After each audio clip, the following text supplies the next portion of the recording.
তেলে কাঁচামরিচ পেঁয়াজ ভেজে নেব। এরপরে 1 চিমটি কালো জিরা দিয়ে দেব। আগে থেকে কেটে ধুয়ে রাখা ছিল ছোলা কষু, তাতে একটু লবণ হলুদ দিয়ে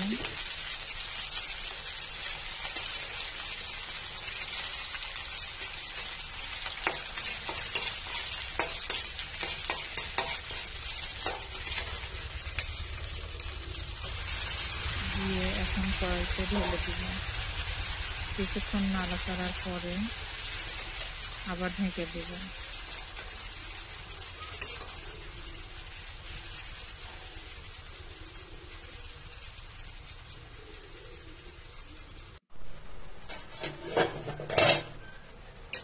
কিছুক্ষণ পরে কচুগুলা সিদ্ধ হয়ে গেলে একটু কমে আসবে, তখন ভালোভাবে নাড়াচাড়া করে আবার কিছুক্ষণের জন্য ঢেকে দিব।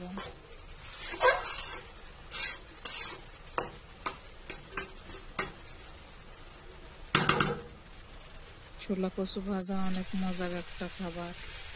আমার তো অনেক ভালো লাগে। আপনাদের কার কার ভালো লাগে কমেন্টে জানাবেন। আবার কিছুটা রস টেনে আসলে কচুগুলা নেড়ে দেব। এখন কচুগুলা সিদ্ধ হয়ে গেলে নাড়তে নাড়তে ভাজা ভাজা করে নেব। এরপরে নামিয়ে পরিবেশন।